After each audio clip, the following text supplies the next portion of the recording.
And thanks very much to Ben and the school for inviting me here today, and for you all for coming in your lunch break. And I'm sorry that the English person brought the rain today. I hear that everything's been lovely before I showed up this morning. But today I'm going to be talking about a study that I've written looking at the issue of hate speech during the 2013 presidential elections in March this year, and how the main mobile operator Safaricom tackled the issue of hate speech being spread via its SMS platform. Now, this study turned out to be a lot more detailed and much longer than I expected. And the second half of the study does look at the impact of social media. But today, I just wanted to talk about Safaricom, because as anyone who works in this area knows, it's quite rare that a telecommunications company takes such preemptive steps and are quite public about their operations and show this degree of transparency. So I'd like to talk about that as much as possible. But first, let me just tell you a bit about how this study came about. At IHRB, we work on the corporate responsibility to respect human rights across a number of sectors. We have a big program in Burma at the moment. We've set up a resource centre where companies can come and talk through the human rights challenges that they're facing as the company opens up and the country opens up and investment is starting to be made. But I work in the ICT sector, the information communication technology, looking at situations where companies are at risk of violating freedom of expression and privacy. So this is the program that we've got at the moment. It's called Digital Dangers. Got some tiny stickers to hand out if anyone wants one. And this is where we've come up with a list of situations where companies are at risk of being complicit in violations of freedom of expression and privacy. And you can read more about this on our website, but the list of 6 digital dangers we've identified are when companies are ordered to suspend services or disconnect networks, blocking content on the order of the state or of the third party, selling dual-use technology where there is a high risk of its misuse, carrying out or assisting with government-ordered surveillance, which is quite topical at the moment, at least everywhere in the world apart from the UK, it seems, where there's very, very little debate about it, monitoring content under a company's own terms and conditions, and handing over stored user data and content to the state. So over the next 2 years, IHRB will be looking at each of these risks in the context of a particular company and, where possible, around a particular event in real time, so we can study the challenge in real time and make recommendations for governments, companies and civil society. So what I want to talk about today is the process of how a company decides what content to block and why. Companies such as telecommunications companies and those that provide social media platforms are often asked to remove or block content by the state or non-state actors that is illegal or contravenes their terms and conditions. Now, immediately there's a challenge here, because in terms of what content might be illegal, each country might have its own pressure points or limits to freedom of speech, and they enact laws to deal with this speech that they consider harmful. So here are just a couple of examples. So as you can see from these examples, laws that criminalise certain forms of speech range from considering a country's history, like in the case of Germany and France, to kind of very likely politically motivated laws to suppress dissent, as the example of the Pussy Riot Girls, I think, shows. But also in the Kenyan constitution now, there is they've criminalised hate speech. Now, this is a term that is often used to describe negative speech, but it's not a term that's really used in international human rights law, which enshrines the right to freedom of expression and also its restrictions. So this term has now become so widespread that it appears to be a catch-all term for speech which people find offensive and also speech that is illegal. So freedom of expression does not only protect positive sentiments, it also protects views that shock, offend and disturb. But freedom of expression is not an absolute right in international law, and international law permits restrictions in order to protect the rights of others. So the International Covenant on Civil and Political Rights is the convention that enshrines the right to freedom of expression in Article 19, but also places restrictions on it, and it says for respect of the rights or reputation of others, and for the protection of national order or of public health or morals. So that all seems a little vague. And then the next article, Article 20, goes into more detail, and that says that any propaganda for war shall be prohibited by law. Kind of fair enough. And then any advocacy of national, racial or religious hatred that constitutes incitement to discrimination, hostility or violence shall be prohibited by law. So here you can see there's actually quite a high threshold for speech that can be restricted in international law. So hatred alone is not restricted. It's only when this hatred constitutes incitement to discrimination, hostility, and violence. But that doesn't always translate into national law, as you can see from these examples. So this is the challenge, or one of the challenges. But how does this relate to companies? Well, I'm telling you this because sometimes companies don't look at what international human rights law provides and often go over and above what is required by law. So not surprisingly, a common criticism levelled at companies is that they either block too much content or they don't block enough, depending on who you're talking to. But looking at all these examples of national law that an international company has to deal with, sometimes it's not easy to draw the line where freedom of expression ends and legitimate restriction begin. So in order to contribute to this debate, we wanted to examine a particular situation and understand the context where it was likely that a company was going to be asked to block content. And context is extremely important when analysing expression. Something that is offensive or illegal in one part of the world might mean nothing elsewhere. So we chose to look at Kenya during the presidential elections this year and the actions taken by Safaricom to mitigate the risk of their SMS platform being used to spread hate speech. So up front, I want to say that Safaricom did not contribute anything financially to this study, and they did not have editorial control. This is an independent study. They did agree for me to come during the elections and to be embedded into their operations and observe the practices and the processes that they put in place, and also make their staff available for interview. I did sign a non-disclosure agreement to do with not revealing anything of commercial significance, which I wasn't interested in doing, and we did share a draft with them before the publication, but they could not, which they could comment on the technical accuracy, but not anything to do with the conclusions or opinions. They're all IHRBs. So needless to say, this maybe doesn't necessarily reflect the opinions of Safaricom. But the reasons that the 2013 election was significant is because of what happened in 2007 in their elections. Now, the 2007 elections were marred by an outbreak of violence that killed around 1,000 people and displaced around 600,000 people from their homes. So what happened in 2007 was in December, they had their elections and there were two front runners, Mwai Kibaki and Raila Odinga. Now, Odinga was leading by quite a significant margin up until the last hours when Kibaki suddenly suddenly beat him by a very narrow margin, and he was declared the winner very quickly. So Odinga started protests that there was corruption in the election and basically just to try and deal with this, the government swore Kibaki in as president very, very quickly, which caused a lot of tension, and riots erupted in Kibera, which is the biggest slum in Kenya and in Nairobi, and where Odinga has been an MP for about 20 years. So this violence that spread to the rest of the country really ran on ethnic grounds. There was the tensions between communities or tribes, and it led to a lot of killings, rape, torture, and forced displacement of communities. The government also decided to impose a media blackout at the end of December, which the post-election inquiries found that the failure to keep the Kenyan people informed had also fueled the violence. Eventually, how this all ended was Kofi Annan, the former Secretary General of the UN, brokered a peace agreement which made Kibaki president still and created the position of Prime Minister for Odinga.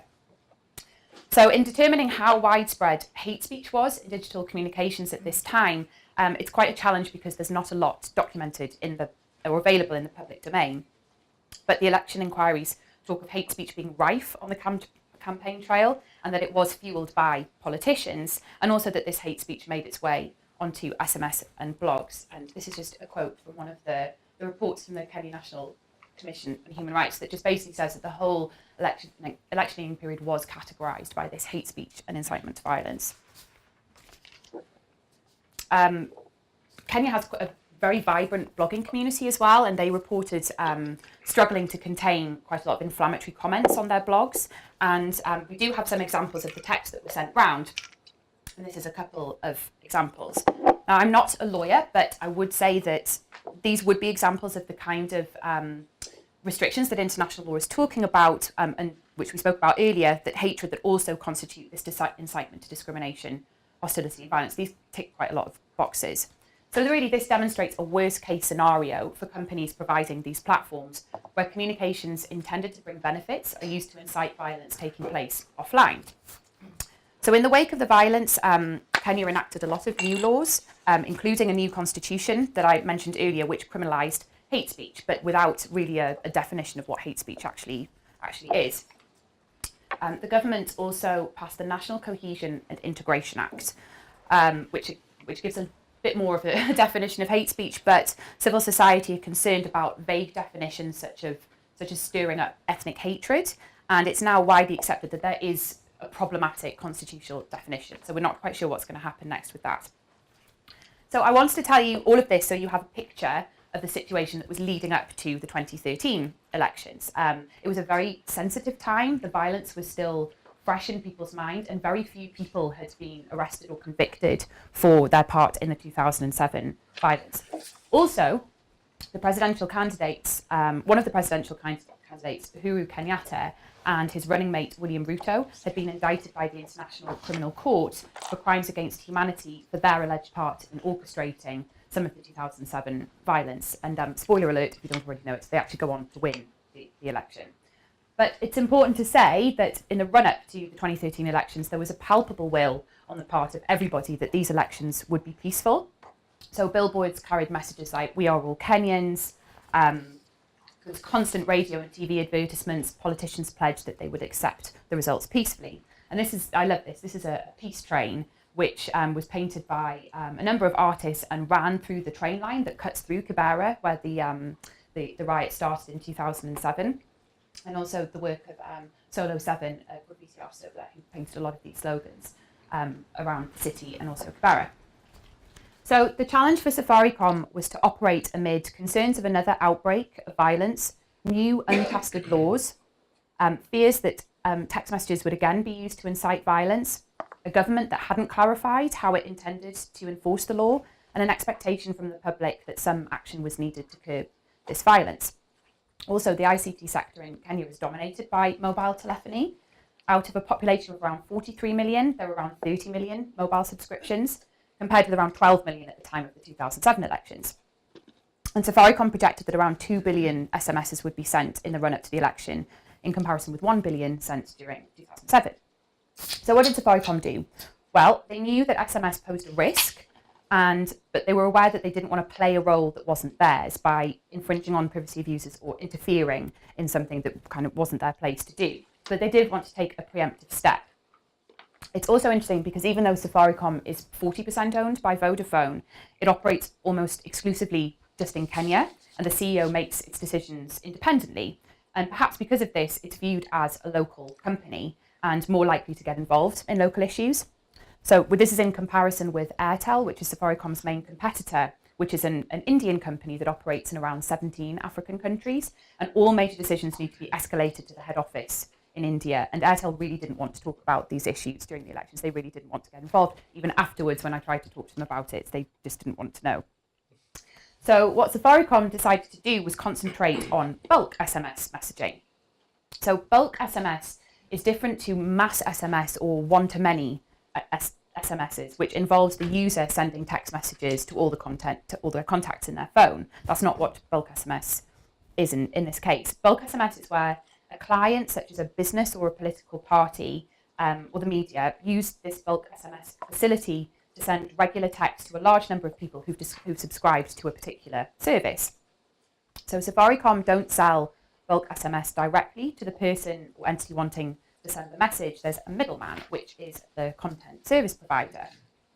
So they send the messages on behalf of the client using the network belonging to a particular mobile operator.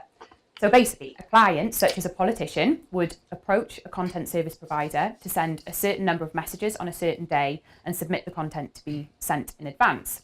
And the content service provider would have a license agreement with the mobile network operator to send messages to the customers on that particular network.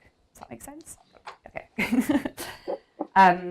So it was known that politicians had used this service during 2007 elections, and the post-election inquiries had found that politicians had engaged in, hate speech on the campaign trail, and that they also drew large crowds. Devolution is also a major change in Kenya's political landscape. So the government recently divided Kenya into 47 counties, each with 6 elected positions. So that's 282 elected positions in Kenya, being fought for who knows how many candidates were going for those positions. Plus the presidential candidate had 8 candidates. So there was a huge increase in number of people on the campaign trail, basically. And Safaricom were worried that if politicians sent bulk SMS containing hate speech, they could then be forwarded as a peer-to-peer message, at which point Safaricom could not intervene due to the implications for privacy. So Safaricom decided to put in place rules as to what politicians could send if they chose to use this bulk SMS service. So they asked the regulator, which is the Communications Commission for Kenya, for guidance on this in February 2012, but by June they hadn't heard anything, so they decided to create and test their own guidelines. So they did this based on a list of criteria that they thought was addressing some of the problems from 2007. So they named it the very snappily titled Guidelines for Political Mobile Advertising on Safaricom's Premium Rate Messaging Network. And first of all, What's the acronym for that? What's the acronym for that? They don't really do acronyms. What is the acronym? GPM? I don't know. I'm not going to say it again, so it's fine. Okay. Good. So, PMAS. So first of all, they put in place this 48-hour vetting process. They didn't want this to go on and on. It was just, they said that they were going to put a time limit on it, and that was going to be 48 hours. So the first thing they wanted to do was identify the sender. So during 2007, mobile phone users reported receiving texts from unknown numbers, which was telling them to attack their neighbours. And it's thought that some politicians could have been behind the origins of these messages, and it could have come from a batch of bulk SMS. So Safaricom insisted that the bulk SMS to be sent out must feature the signature of an identifiable person. So it was felt that politicians could hide behind anonymity and ultimately deny sending hate speech messages. So to apply, the content service provider had to instruct the applicant to fill out a form containing specific information, which was the content of the message, a signed authorization letter from the political party representative or the individual sending the message, and certified copies of the political party registration documents and a copy of the applicant's national ID card. So that was the first thing. Then there was the issue of language. So Kiswahili and English are the official languages in Kenya, but there are actually 42 languages spoken in Kenya. Some are mainly spoken by specific ethnic groups and not more widely. And in addition, a lot of young people are now speaking Sheng, which is like a slang form, a combination of Swahili and English. So in 2007, again, some politicians were speaking in their mother tongue at rallies, and which was deliberately to exclude other communities, and also some speeches could contain quite heavily coded messages, and the risk of detection of this was lowered if they were speaking in their mother tongue. So in order to combat this, Safaricom insisted that the content for political bulk SMS messages were only sent in the official languages of Swahili and English. And they would also vet the content. Now, they vetted this based on criteria from the National Cohesion and Integration Act, and also the Electoral Code of Conduct, which also talks about not distributing any kind of abusive language. So the guidelines for content stated that political messages shall not contain offensive, abusive, obscene or profane language, and they shall not contain any discriminatory language that may or is intended to expose an individual or group of individuals to hatred, hostility or ridicule on the basis of ethnicity, tribe, race, colour, religion, gender or otherwise. And that they should focus on party manifestos and not dwell on unnecessary attacks on individual persons, their families, their tribe or their associations. And there's also the issue of unsolicited messages. So although the bulk SMS were in theory supposed to be sent to users who've subscribed to a particular service, in 2007 some mobile users reported receiving up to 50 SMSs per day from services or numbers that they didn't know or they hadn't signed up to. So these guidelines explicitly stated that sending messages of a political nature must be on an opt-in basis or through subscription. So politicians would most likely target their own party members, but there were suspicions that lists of numbers were being procured from other sources, such as when you sign up for a supermarket loyalty card or even through M-Pesa agents, which is the mobile banking payments in Kenya. There was a suspicion that people were selling people's people's numbers. Now in Kenya there's no data protection law, so there aren't any laws in place to prevent such data sharing. So this is why Safaricom tried to kind of combat this by putting it in their guidelines. And then after all that, the messages then had to be approved by Safaricom senior management before they were sent out, and the content service provider could transmit the message. So these guidelines were completed in June 2012, and shortly after, the regulator, the Communications Commission of Kenya, decided that they too would develop national guidelines, and those were published in August, which were almost identical to Safaricom's, but now they apply to all mobile operators. So in the end, all mobile operators had to agree to these guidelines, had to apply these guidelines to content service providers they had license agreements with, but only if there was a request to send out bulk SMS of a political nature. This was only to do with political messages. So in all that preparation, what happened during the elections? Well, there was a lot of queues. There was queues and queues and queues and queues of people voting. It was mostly peaceful, and the turnout was 86%, which is the highest it had been since 1992, I think, when multi-party democracy was introduced. It did take 5 days for the official results to be announced because of various technical failures and other things. But those 5 days were a little tense, but everyone really did remain calm. And the media covered the results 24 hours a day, which, in comparison to the 2007 elections, where the media blackout fueled suspicion and people just weren't kept informed, this time people were definitely kept informed as to what was going on. And there was also a real sense that the people were determined that they would never again be exploited by the politicians for their own gain. Never again was a slogan that you saw everywhere and you heard everywhere. So, back to the guidelines. How did they work? What happened? Well, these were the final numbers, and they're pretty low. So, it seems like a lot of the content service providers just decided not to offer this service. There was just too much hassle, or they felt there was too much liability placed on them. And also the number, the total number that was sent was just under 962,762. So it was a lot lower, I think, than Safaricom expected. And these were actually quite a big earner for Safaricom as well. So they did actually, cut off quite a bit of their income by doing this. And then while I was there, they received about 3 to 4 requests a day for political messages. It wasn't really, they weren't overloaded in the way that they thought that they were going to be. I didn't see any content that would be considered even close to hate speech. It was mostly quite straightforward. It was politicians notifying people about rallies, thanking them for their support, talking about a particular policy, something like that. If they had come across something that they were unsure about, they would escalate that to the National Cohesion and Integration Committee. Now, these guys were also terrified that they were going to be overloaded with referrals, but they weren't at all. The whole time I was there, Safaricom referred one message to the NCIC, and that was to do with land rights, which is quite a controversial topic in Kenya. But the NCIC decided it was fine, and it was sent out. It wasn't a perfect system. There was one message that did get out, which accused a candidate of being an alcoholic. And Safaricom only knew about this because there was a hand-delivered letter to the officers from this candidate who was accused of being an alcoholic, and he then informed the police. So it kind of took it out of Safaricom's hands. But the content service provider who had allowed this message to go out obviously had a lot of questions to answer, and they claimed that their system had been hacked, which it's still quite unclear what happened there, but that was one of the only examples I came across where something had slipped through the system.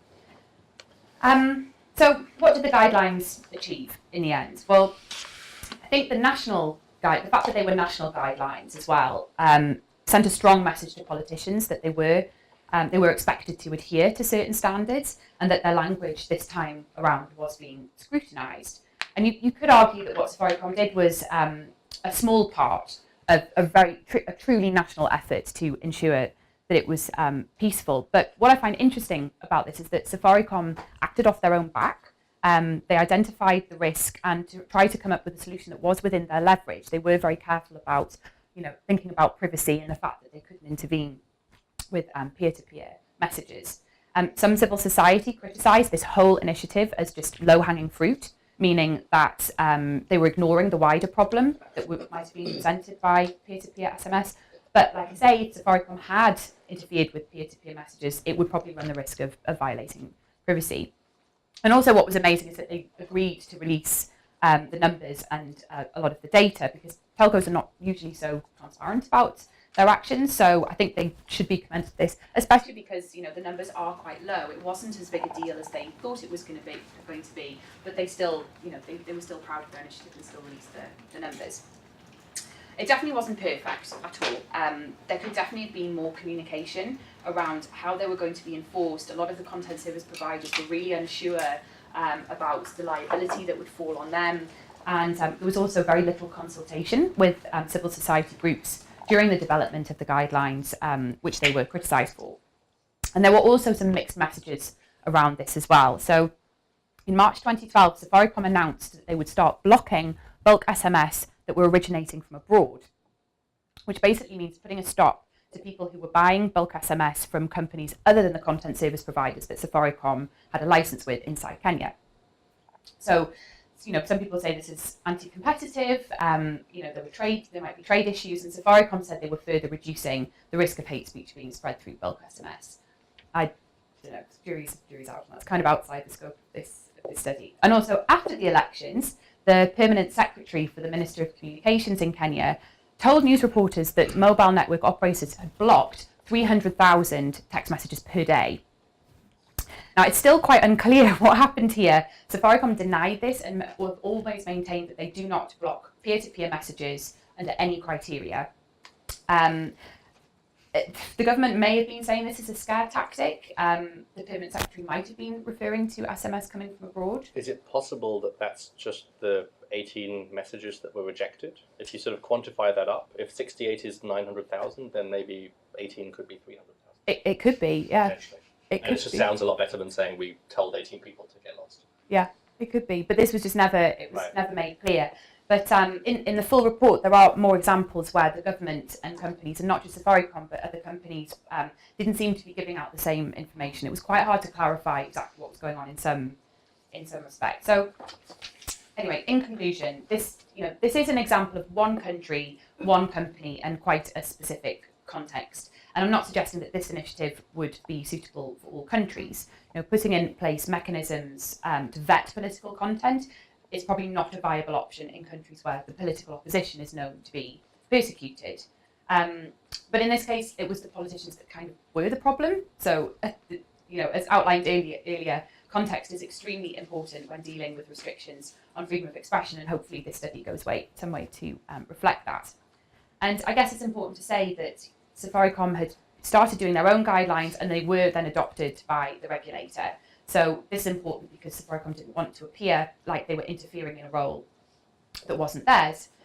So I don't know, this whole story might sound quite niche, and does anyone really care about bulk SMS anyway when there's social media to deal with, which is in the second half of the report. But I do think it indicates quite an unusual move on the part of a telco, who often don't tend to take an initiative like this. And on the whole, telecommunications companies often argue that they're restricted from acting to prevent human rights abuses because of their position in quite a heavily regulated industry, and their presence on the ground, which means they have local staff which might be put in danger. But I think this study shows that can also be a strength, and that with inside knowledge of the challenges facing a country and the ability to identify where the hotspots might be, or how their products and services can be used to violate human rights, and then acting on it to mitigate that risk. And it's also important in the context of Kenya because of the way the ICT sector is developing. And there's huge investment in 3G. And in fact, the last time I was there, I was in a village about 20 kilometres away from Nairobi, and I had full bars and 3G, which I don't even get in my flat in central London. So there's this real push towards mobile data, and this is for a number of reasons. The expense of a laptop and the connection costs is out of reach for quite a lot of people. And there's also a somewhat erratic electricity supply. It's not unusual for the power to be off for about 8 hours a day in some areas. So having a computer is tricky, as is keeping a laptop charged. So Safaricom are negotiating with mobile phone manufacturers such as Samsung to roll out low-cost smartphones. And Safaricom also developed their own app store.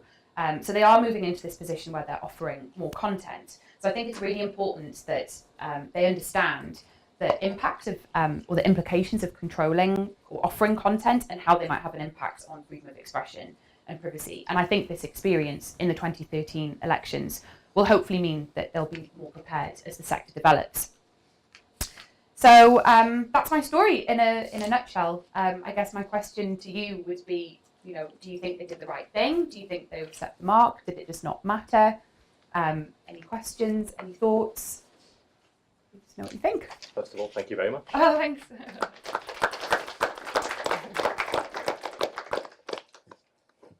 So, to open it up, are there any questions?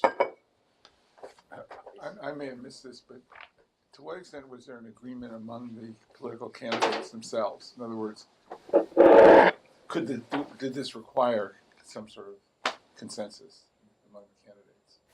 No, I don't think so. I mean, the Electoral Code of Conduct kind of sets out the behaviour, the standards of behaviour that politicians were expected to adhere to, and they kind of they took the guidelines from that. So it was kind of taking how they were expected to act in public and in real life, and then putting that onto digital communications as well. Was the National Confusion and Integration Committee, that's a government body? Mm-hmm, yeah. So was there any additional collaboration with the government in the development of the policy? I know you just alluded to adapting existing policies to the telecommunications field, but I guess I'm wondering if the committee had a sense that maybe they would adopt this for future elections and maybe impose it on other providers. Was there any discussion of that? I think it was developed for this election in particular, but then I know that they stopped the guidelines about basically all political campaigning had to stop 2 days before the election. So that was when this initiative ran up until. But then a few months later, there were more by-elections, and they started the guidelines again. So I wouldn't be surprised if this if this came up anytime there was some kind of election. Oh yeah. So I find the numbers that they had in the end really fascinating in the context of the country, because I know that given the 2007, 2008 violent situation that they had, there was a lot of emphasis, like you showed with the train and everything, within the national kind of public sphere of the people and the politicians of really being peaceful. Like this rhetoric of let's be peaceful and let's not do this kind of thing was pervasive. Mm-hmm. And I think, my experience was that, I was there this year, but okay, cool. My experience was that there was a lot of self-censorship generally among the journalists as well. So I was at iHub Research, and they're doing a study on the forms of speech in like social media on Twitter versus in the actual media versus what people were talking about on the ground. And you're getting more like hate speech on the social media sites for sure. But they were finding really that the media outlets themselves were censoring to quite an extent more than what they had done in the last election. So I'm sort of wondering to what extent this is a result of that, like this effort to kind of pull back on having political content. Mm. So I know that's not what your study was trying to find exactly, but it's an interesting. The numbers speak to it.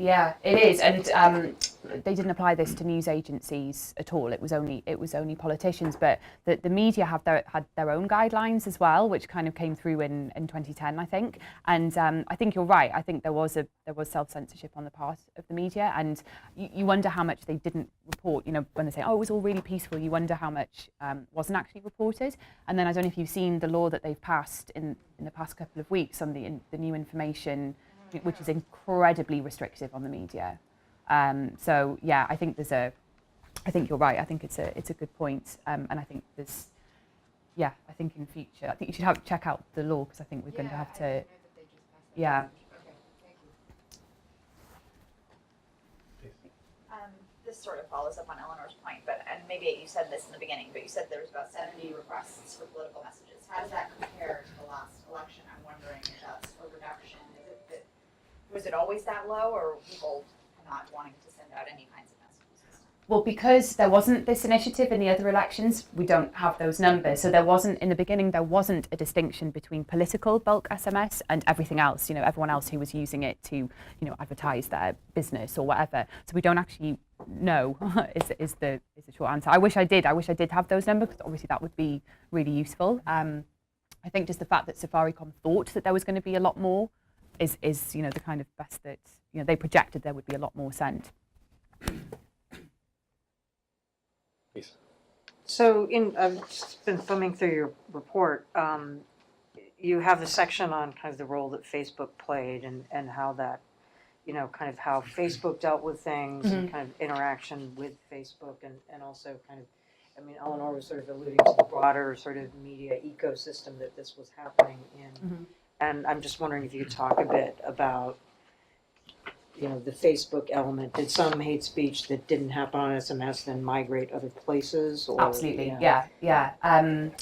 And just following on from what Eleanor said about iHub, the Umati project, which means crowd, I think in Swahili, there was this group of iHub researchers who set up the Umati project, which was monitoring the online space for hate speech. They were just monitoring it and collecting it. I think it wasn't to advocate for prosecution or anything like that. It was just to kind of see if there were patterns emerging and trends and whether they could test some prevention strategies. And their reports are really interesting. I really recommend looking at those. And what they basically found was that a lot of this speech had migrated to Facebook, absolutely. So we kind of, it's kind of started about going to Facebook and saying, have you read this report? Do you know this is happening? And they were saying, well, no, we didn't know that was happening. But then in the press at the time, it was being reported quite a lot. Facebook was in the local press quite a lot because the government were either saying, well, we've gone to Facebook and they haven't said anything. They're not helping us. Or we were collaborating with Facebook to install software to... Sorry, if I could just ask, when the government said we've gone to Facebook, Yeah. or others say we've gone to Facebook, what does that actually mean? Does that mean Exactly. calling them up in the Bay Area? Does that mean Yeah. calling So up their guy then in it London? transpires with further conversations with the regulator that they had no idea how to approach Facebook, how to report. Right, so they hadn't actually No. really... No, so which is why it's unsure whether this was a scare tactic to kind of, you know, stop people from using this service in the first place, or, you know, which I think it was. And then also if you look at the Facebook's transparency report that came out in June, there was no request from the Kenyan government at all. Right. So and then speaking to Facebook about it, you know, there's more detail in the report, but they basically looked at it and didn't think that it kind of contravenes their standards. But it's unclear. I don't think people were reporting it. I reported one page because I was interested in what they, Right. you know, And you reported it through the Facebook Yeah. kind of automatic yeah. reporting system where you can flag something. Yeah. I mean, I didn't think it was hate speech, but I thought it contravened their terms and conditions because it seemed to attack a particular ethnic group. They just said they weren't getting those reports, and they said they were monitoring. Sorry, Facebook said they were monitoring the local press, and they were, you know, looking at particular pages, and they just didn't think that it was, you know, that it was something that they should intervene in. What do you think? Do you think they made the right call, or? I don't think, from what I've seen, I don't think it was you know, contravened international law, but I think it might have contravened their own terms and conditions, which is kind of I mean, there were definitely pages that were attacking particular ethnic groups, which is what their terms and conditions say. Right. So, So it's about them being really inconsistent about how they enforce their own terms. absolutely, yeah, which, That yeah, would be something. that would be to look out. something that is familiar to. Not only they update you know about your reports. Yeah. It's an international company that doesn't know the local context to Yeah, exactly. making this decision, which to me is fundamentally problematic, right? The government's not reporting to them, Yeah. and that's a problem on the part of the Kenyan government, but that Facebook has that all of this hate speech is potentially happening on Facebook, and that this company that's based in the United States that probably doesn't have very much contextual knowledge because they don't have a physical presence in Kenya. Yeah. That's. Yeah. So there's a question Sorry, over here I as didn't well. mean to just- No, no just problem. related, I Please. think it's- No, I'm just wondering if you could talk about what seemed like multiple definitions of hate speech in this whole conversation, and within the telecom organization, how did they come to the definition that they did? How did that compare to this NCIC's definition? Yeah. And then there's Facebook's definition. So I'm just wondering, you know, in this, it seems like if there's ever to be an initiative that really handles this, we need to figure out at least some semblance of standard definitions about what we're talking about. Yeah, I mean, we were arguing about this in the cab on the way over, but yeah, I agree. But it's kind of it's difficult when each country has its own definition of what they think is hate. You know, this term hate speech is out there, and but each country looks at it something different. You know, in Kenya they look at it purely in purely ethnic lines, purely tribal lines, and other countries might not think that. So I don't know what the solution is, but yeah. Was there consistency between like this NCIC and Safaricom in terms of what they considered hate speech? Yeah, I mean, in the state in general? Let's have a look at the NCIC one. Right. So that was. So threatening, abusive, and insulting words and behaviour. Yes, that was in the.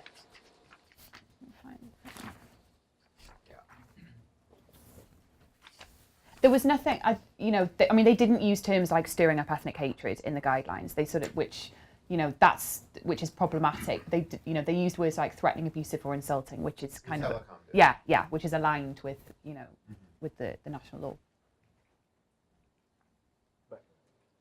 If there's nobody else who already. No, I just have a question myself. Oh, But, just in broader terms, it sort of seems like there's sort of this is the curve of restrictions that is still sort of responding to what happened in 2007, and so there's sort of a succession of restrictive measures, and I sort of wonder if there's sort of a general feeling that there's pushback coming at some point, that will sort of, is there an equilibrium that they're getting closer to, or is it sort of still on the up and there'll be more, the telecoms law now, and there'll be more restrictions going on in the next few years? Yeah, I mean, civil society are really concerned that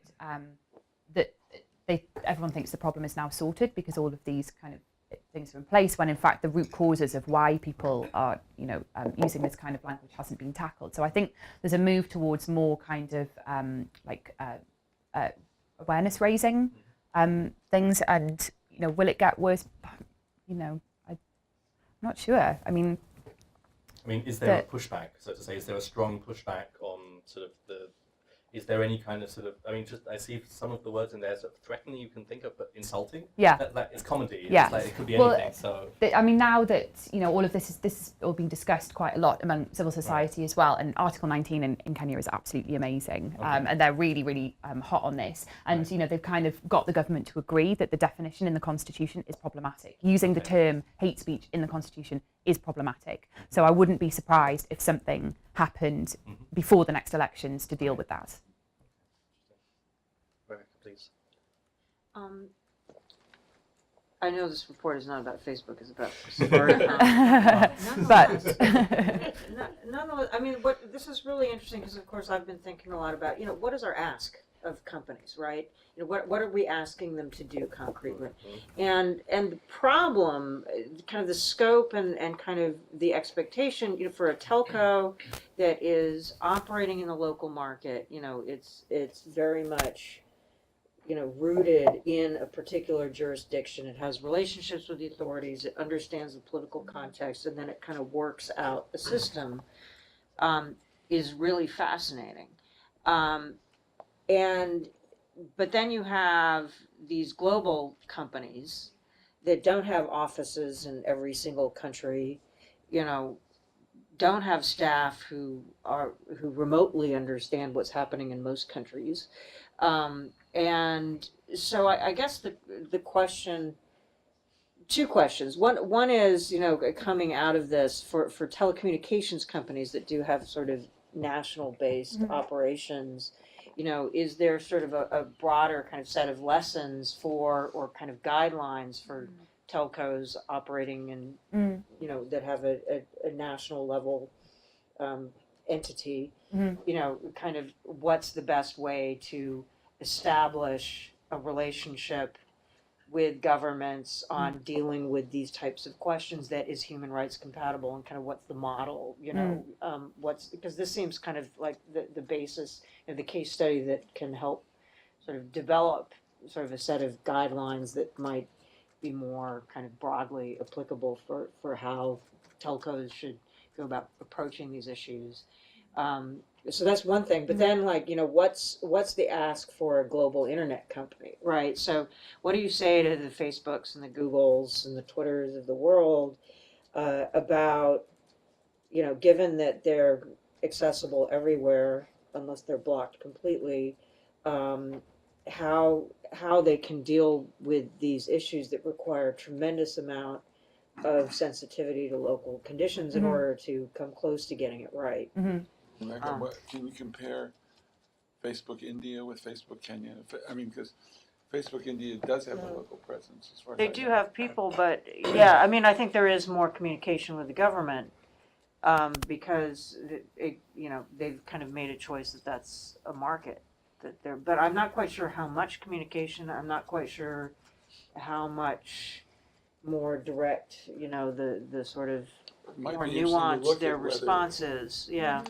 And But- and also with respect to Kenya, as far as I'm aware, that particular office is operated out of Dublin, which has legal implications as well as linguistic ones, because as Right. far as I know, they don't employ Swahili speakers. Right, Because there's so many of those in Dublin. right. Right. They import at least 3 Arabic speakers. That speaks to the priorities. Are there any further questions? I'm not sure this is a question, but it's sort of like a question, which is, I like this term, I'm interested in this term, National Cohesion and Integration Act. And the question is, what's the family of things that are like that? For example, the anti-genocide legislation in Rwanda, or one of my favorites, which was the Stability Pact in Russia in 1993. So this was, how does a society say there's a real problem here and we're going to deal with it, and is there a way to do that in a better way and a worse way, and do we have a kind of literature about this kind of a sort of combination of interventions around cohesion, stability, integration, anti-genocide, Yeah. etc. I mean, yeah. So the National Cohesion and Integration Act was drafted after 2007, specifically to address the tribal differences, and the committee came out of that. Now the problem, you know, it's I think it's great that they did that, but the problem is whether it has enough teeth, right? Whether it's a process that can actually. Either way. Enough Sorry. teeth or too much teeth. Yeah, absolutely. You know, theoretically, you're supposed to report instances of hate speech to the NCIC, but you know, what happens then? You know, who's going to be prosecuted, if at all? And it's you know, so it's good in theory, but whether it's actually effective or not is another question. I mean, it's the usual problem with enforcement, and the law. Yeah. The law breeds But in very Rwanda, there's almost too much enforcement. They've jailed the opposition leaders. We have a question at the back. Sorry. I'm wondering about the long-term implications of this model, given that we don't seem to know very much about what content was lost what the blocked messages were, and if this approach catches on in a wider context, especially beyond the immediate crisis, you know, does this then become counter-revolutionary, especially if we extend into peer-to-peer communications? You know, what gets blocked, and do we ever know? You know, for sure, what content is being restricted, especially if we look at these definitions and the ambiguities therein. Yeah. I think, yeah, it's true. I mean, with this one, because they were looking at specifically the political, that it was a very small part of it. But you're right that, you know, is there a danger if this was adopted in another country that, you know, there would be mission creep, that it would start spreading? Some civil society people were concerned that this was going to start spreading to emails, that, you know, any email that started mentioning political, was that going to be, you know, was that going to be a problem? And I think, you know, like I say, something like this definitely wouldn't work in another country where the political opposition is the one being persecuted. So I think you're right. I think it's definitely good to watch these kind of initiatives and make sure that they don't start, you know, creeping out into other areas.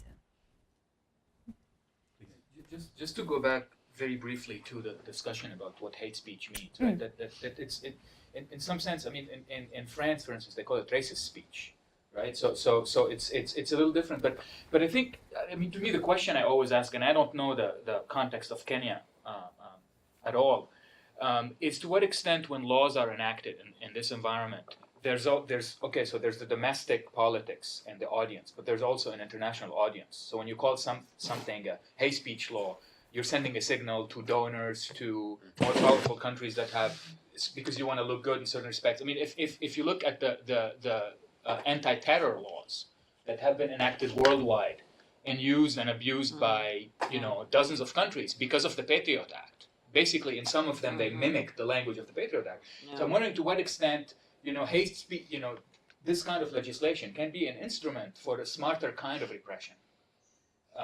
as opposed to, and of course the details will be in the enforcement, because you read it, it's obviously, you know, polished English, it looks great, but then what happens when it connects on the ground? And I think that's where the problem becomes, right? So instead of saying, okay, let's parse out the language of this, how about we try to find out the genesis of how did this notion of hate speech seep into Kenyan political discourse? Absolutely.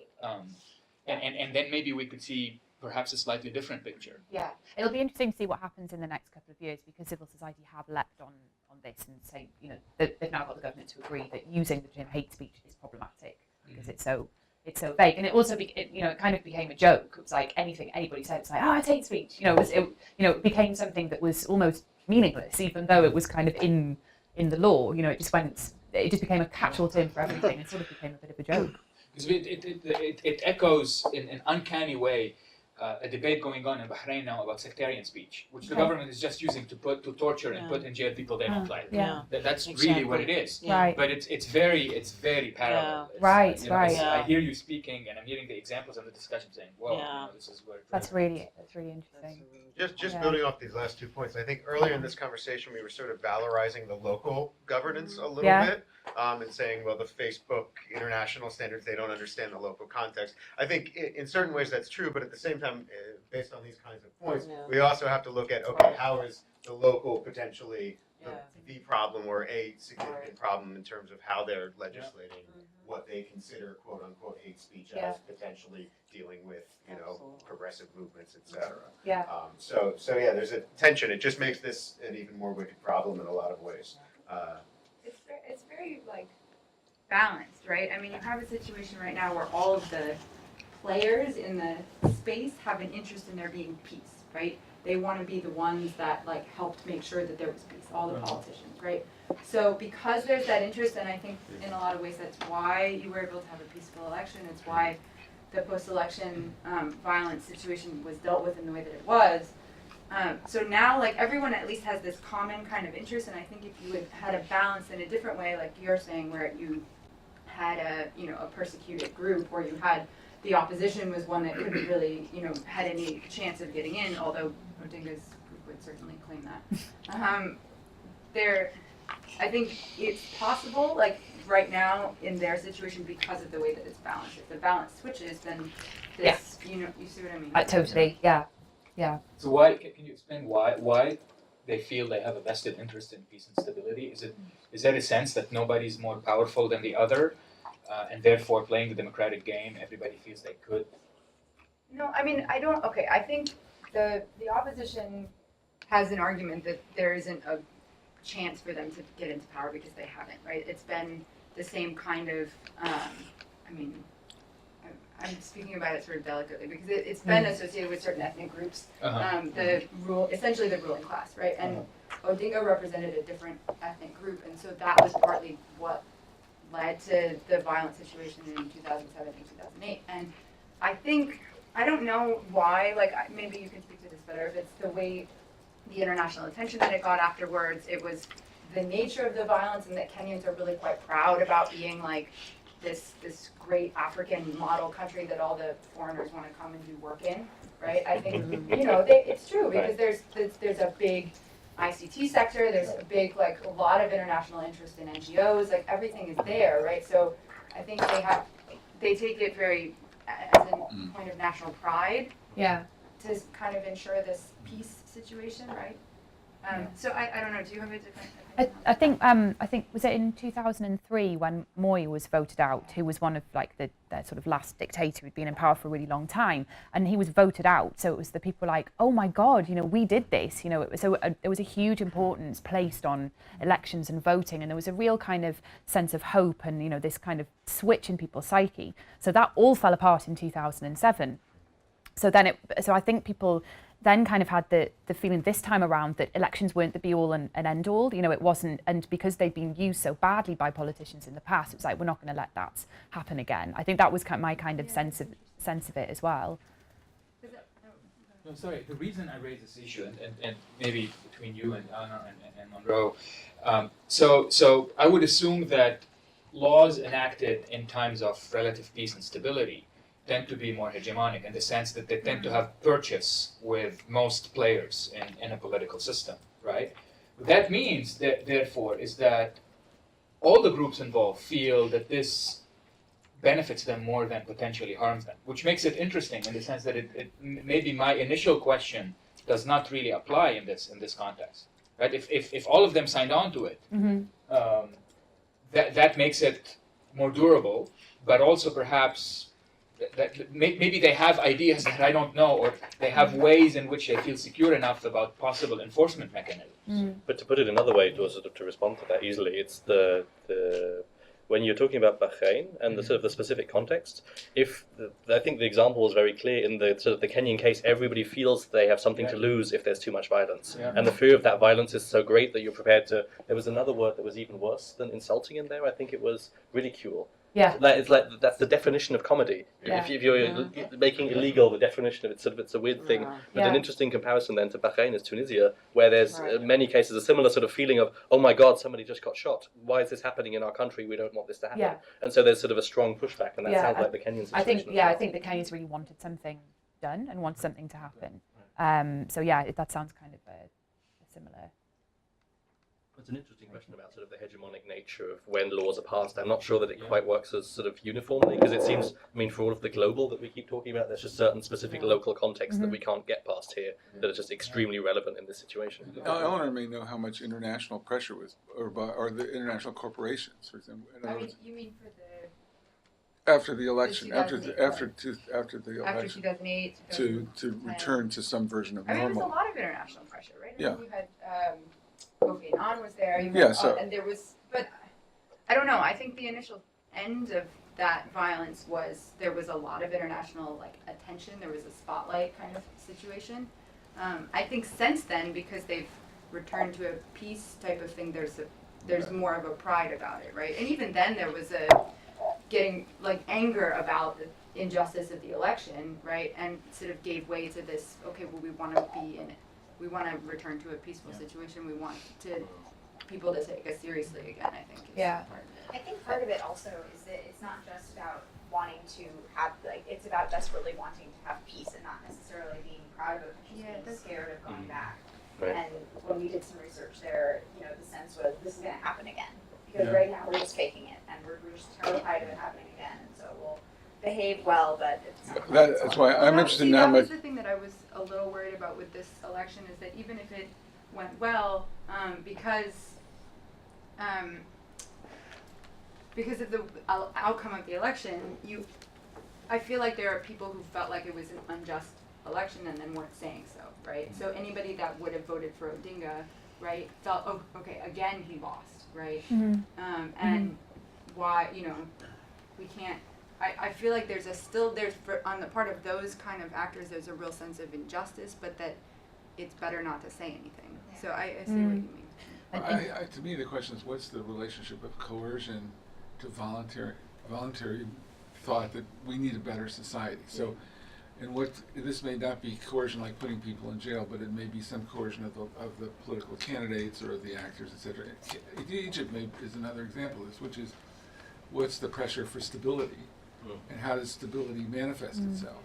And is it unilateral, or is there pressure on various groups, and how does it take place? I mean, Obamacare is another good example. We're not talking about chaos and peace and violence, but in terms of political volatility, it's a very interesting case study in to what extent are all parties vested in a major piece of legislation. Yeah. Right. Sort of follows along with this train of thought, but you had mentioned the National Cohesion Act was passed between 2007 and 2013. So I guess, and this is kind of your opinion, but how likely do you think the company, Safaricom, would have been to develop their own internal practices if they didn't have a local law by which to sort of lean against? Because otherwise they would just have international standards, which are kind of difficult to kind of point to when you're operating in a local context. And I'm wondering how influential having a local piece of legislation leaning think that's the best way I can kind of word it, but to kind of fall back on, to say, look, this is governing actual person-to-person interaction, and we're just applying this to the telecom sector. It's interesting. I mean, thinking about, they wanted the regulator to step in, the Communications Commission of Kenya, who, would have used the NCIA. And then also when, they also wanted a backup, whereas if they didn't want to make the decision of, what would and wouldn't be sent out, they wanted to be able to refer it to someone, and that was the NCIC. So I think if they hadn't have had that, I think they would have been less likely to have they just basically didn't want to make the final decisions. They wanted to take steps, and they wanted to put something in place, but they wanted the backup of the government and also the law. So, but mind you, if that had never been in place, they could still probably have gone to the regulator and said, look, we're not sure about sending this out. What do you think? So I think that was important to them, that they had this backup, whether it was this or it was something else. It could have been something else, I guess. I guess the reason I ask is, do you think this will kind of foreshadow a trend for other telecom companies operating in other restrictive governments? That they want a local context that sort of backs them up, and not just a reliance on these ICCPR and these international standards upon which to rely? Yeah, I mean, I hope that other telcos do take lessons from it, but not really restrictive ones. I mean, the fact that they wanted to get involved in this is quite rare for a telco to sort of take this kind of step. And I think, if a telco started saying, okay, we're going to monitor all text messages, then that's obviously a problem. It's just that they took this very, very small part of their business that seemed to be part of this big national effort. So, it wasn't them alone, it was this big national effort, and it was a very small part of what they actually did. I mean, I think there was a regulation in Egypt where, I think it was in 2010, when there was that message that went around that saying that Mubarak had died, and so they the government put in a regulation that all bulk SMS had to be screened before it went out, and a lot of civil society groups used it. It was the Association for Freedom of Expression and Thought. Yeah, I think so. Yeah, so a civil society group questioned this regulation, and it was overturned because of the implications on freedom of expression. So, there are times when this can kind of eke into, if it is a repressive government, that, they could eke it into other areas. But because everyone wanted this to be so peaceful, it kind of didn't happen that way in this context. I think the concern may be that the distinction between the bulk messaging and other types of messaging is pretty arbitrary when it comes down to it. I mean, it seems to be chosen mostly because it's a fairly small portion and it's easy to manage. Just because of the nature of it, it's easy to vet, and they weren't overwhelmed by the quantity. But in nature, it's not that different from any other form of one-to-many speech. Yeah. So it does raise concerns, even though it's small, I think. Do you want to respond to that? Or? No, I think it's a valid point. I think the only thing with bulk SMS is that it goes through. There is another person involved. There is the content service provider. Safaricom letting their network be used, and those messages are actually sent on behalf of somebody else. So there's kind of an extra step in between. But I get what you're saying, that the leap is not that far to starting to, which is why it's important in. Could you draw an analogy between websites with user-submitted content, say YouTube, or other sites where you're uploading content, and that's the content provider that could potentially, I mean, obviously this isn't practical in a case like YouTube, but could potentially vet content before distributing it to a wider audience? I think it'd be more like advertising. So if you had an advertising client where you were going to distribute one message to lots of people, and you sort of spoke to your advertising agent beforehand, and then that was distributed to the wide world. And then, again, if you were doing advertising that was we think that all, the grad students should be killed, then that would have certain implications, obviously.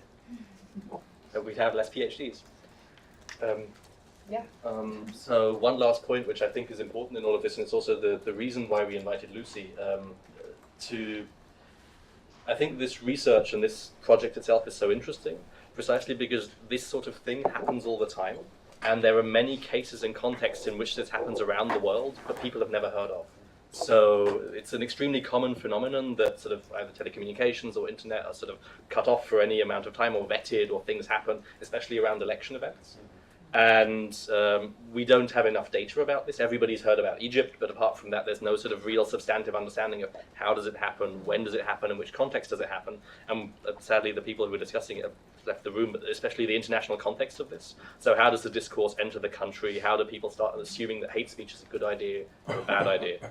And so we've been discussing some ways of trying to do that in Pakistan and trying to understand the specific Pakistani context, because we both have different contacts there and are hoping to sort of. The reason for Pakistan is that it's so common. It's incredibly common. The telecommunications and the internet get cut off there about once a month for some reason or another. And so as a result of that, there's interesting possibilities there to try and understand better what's going on, how are the sort of the developments taking place, and where do some of these ideas come from, what do they lead to, and where are they going, and how do people respond to that. Do you want to add anything to that? Are there any further last questions? I want to thank you, Ben, for bringing Lucy here. That was really great. I want to thank Lucy for bringing Lucy here.